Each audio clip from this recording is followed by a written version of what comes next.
Kami salut sama Bapak DPR.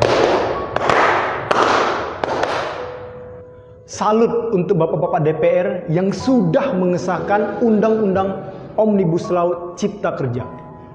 Salut untuk Bapak DPR yang berhasil ikut andil untuk menyusahkan kaum buruh. Salut buat Bapak DPR yang rela mati-matian membela kepentingan korporat dan investor asing di bumi pertiwi ini.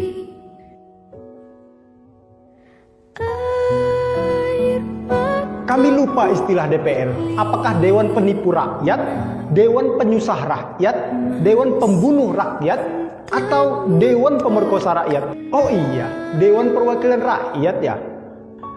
Tapi kok senengnya menipu dan menyusahkan? Dasar tukang tipu. Oh iya, kemarin Bapak yang tertidur ketika rapat paripurna. Nah, sekarang ketika kami tertidur, Bapak yang melek dan memutuskan kebijakan sesuai kepentingan Bapak. Luar biasa. Omnibus Law sudah disahkan. Bapak DPR sudah kenyang belum? Atau masih kurang kucuran dana dari mereka yang punya kepentingan? Kalau kurang, nah Pak, saya tambah. Kaum buruh tidak apa-apa susah. Yang penting Bapak senang, duduk santai dengan beruangan ber-AC, berdebat sengit, entah apa yang didebatkan. Kami pun tidak paham. Buruh menangis, outsourcing seumur hidup. Pesangon tidak ada, UNSK dihapuskan, cuti penuh persyaratan.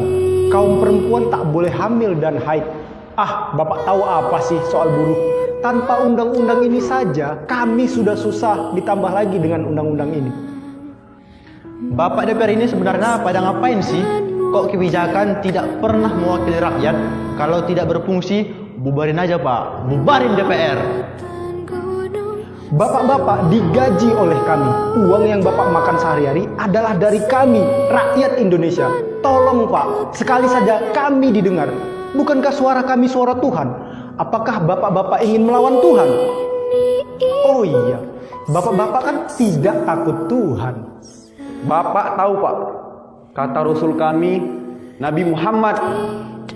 Nabi kami berdoa, siapa yang mengemban amanah dengan mengutus umat, kemudian ia menyusahkan rakyat, maka Allah menyusahkan dia. Itu kata Rasul kami yang bilang Pak.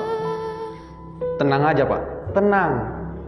Tunggu jadwal dari Tuhan untuk menyusahkan Bapak, dan Bapak selamat menunggu jadwal dari Tuhan. Oke Pak. Oh iya, apa kabar Bapak Presiden dan menteri-menterinya? Bukankah Bapak Presiden kroni-kroninya juga ngotot untuk mengesahkan undang-undang ini?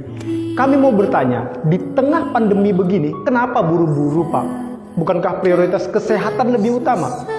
Oh iya, jangan bilang pemerintah ini gagal dalam mengatasi pandemi. Rakyat sudah menangis saat ini, tak tahu lagi mengadu pada siapa. Mau berdemo pun kami bakalan dianggap tak patuh protokol kesehatan. Kami serba salah Pak. Kami harus bagaimana Pak? Benar kata Bung Karno, perjuanganku lebih mudah karena melawan penjajah. Tetapi perjuangan kalian lebih berat dengan melawan bangsa kalian sendiri. Dan terbukti saat ini kami sedang dijajah dengan bangsa kami sendiri, yaitu oleh DPR, Dewan Pengkhianat Rakyat. DPR harus bertanggung jawab karena keputusannya masyarakat dan para buruh berdemo di tengah pandemi. Pak Polisi, jangan salahkan kami yang ingin mengadukan hak kami, tapi salahkan DPR yang sudah membuat keputusan. Salam hangat dari kami Pak, dari rakyat yang katanya hidup di negara demokrasi, tapi suara kami tak pernah didengar. Salam hangat dari kami, rakyat Indonesia yang sudah mulai bosan melihat tingkah Bapak DPR. Salam hangat dari kami, rakyat Indonesia yang selalu kami ditindas, yang selalu tak punya ruang untuk menuntut aspirasi kami. Selamatkan buruh. Tolak Omnibus Law. Selamatkan Indonesia. Bubarkan DPR. Bubarkan DPR. Kepada Tuan dan Puan, para anggota DPR yang terhormat, apa kabar hari ini? Sepertinya tak sebaik biasanya. Sama, di sini pun begitu. Kita semua memang sedang diuji. hidup memang tak selalu baik kan? Seperti kami-kami ini, Tuan dan Puan juga mungkin lebih banyak bekerja di rumah. Kalau lihat siaran sidang atau rapat terbuka di gedung DPR sekarang sih kelihatannya banyak kursi yang kosong. Tapi biasanya juga kosong kan ya? Tuan dan Puan anggota DPR yang terhormat. Saya perhatikan parlemen-parlemen negara lain fokus melawan corona. Tapi rasa-rasanya isu-isu yang keluar dari Senayan belakangan kok kebanyakan tidak terkait corona ya? Kami malah membaca DPR bersemangat membahas isu-isu lain.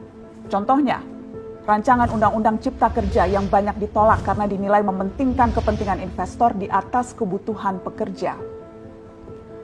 Presiden Jokowi pekan lalu sempat menyatakan pemerintah dan DPR menunda pembahasan salah satu klaster di rancangan undang-undang itu, klaster ketenagakerjaan. Ini untuk memberi kesempatan mendalami substansi dan mendapat masukan dari banyak pihak. Berpegang pada alasan itu, maka sudah seharusnya klaster lain dalam RUU Cipta Kerja pun perlu ditinjau ulang. Karena yang lain juga bukan tanpa masalah, terutama dari perspektif lingkungan dan keadilan gender. Tidak cukup hanya menunda pembahasan satu klaster saja. Ada juga RUU lain yang masih nekat mau dibahas. Ada RUU KUHP yang tahun lalu diserbu unjuk rasa. Lalu RUU pemasyarakatan. Ada koruptor yang sudah ngebet pengen bebas kah? Apa kabar Pak Yasona? Terus terang saja, membahas undang-undang yang menyangkut hajat hidup orang banyak di masa seperti sekarang ini terlalu mengundang curiga. Gara-gara pandemi yang pada jatuh cinta saja berani menunda nikah loh. Ini kok DPR buru-buru banget kayak lagi kejar setoran? Tidak ada undang-undang yang tidak penting, semua penting. Justru karena undang-undang itu penting, aneh jika pembahasannya diseriusi di waktu seperti sekarang, saat di mana perhatian dan konsentrasi kita sedang terkuras bertahan hidup di tengah wabah. Produk hukumnya pun berpotensi cacat bila tidak memenuhi ketentuan, dan rasanya belum ada aturan pembahasan RUU secara virtual. Jika ngotot menuntaskan Omnibus Law atau RUU KUHP atau RUU pemasyarakatan, jangan salahkan jika ada yang menilai DPR tidak menjadikan perang melawan corona sebagai prioritas. Saya percaya setiap tindakan dan keputusan di masa krisis mencerminkan skala prioritas. Atau memang inikah prioritas wakil-wakil rakyat kami saat ini? Bikin ribut juga jelas tak seharusnya jadi prioritas. Satgas COVID-19 DPR kemarin dikabarkan mengimpor jamu ilegal dari Tiongkok secara besar-besaran untuk pasien positif virus corona. Satgas kemudian membantah itu, katanya ini diproduksi di Jakarta dan merupakan sumbangan Wakil Ketua DPR RI Sufmi Dasko yang akan dibagikan gratis ke berbagai rumah sakit. Kemudian dikabarkan juga jamunya mengandung bahan berbahaya dan belum terbukti klinis. Satgas lagi-lagi membantah, katanya sedang proses mendapatkan izin edar di Badan Pengawasan Obat dan Makanan. Sedang itu berarti belum kan ya? Tuan dan Puan yang terhormat, niat baik pun perlu proses yang baik. Proses yang semrawut hanya akan disusul polemik. Sementara sekarang kita sedang banyak-banyaknya menaruh harapan kepada negara. Tindak tanduk DPR salah benarnya akan selalu dilihat. Makanya sempat ramai juga warganet mengkritik Satgas COVID-19 DPR RI yang berfoto mengenakan APD saat hendak berkunjung ke rumah sakit darurat Wisma Atlet menyerahkan sumbangan DPR. Ini dinilai melukai hati masyarakat. Tenaga medis kita saja bertaruh nyawa benar karena kekurangan APD. Tidak ada yang meragukan jumlah sumbangan DPR. Kami yakin pasti banyak, namanya juga DPR, beli ribuan rapid test saja mampu, ngeborong jamu apalagi. Tapi ini soal rasa dan empati. Kecuali ya, kalau yang dipakai anggota DPR itu APD yang lain, alat pelindung dewan. Salam hormat dari kami yang kalian wakili.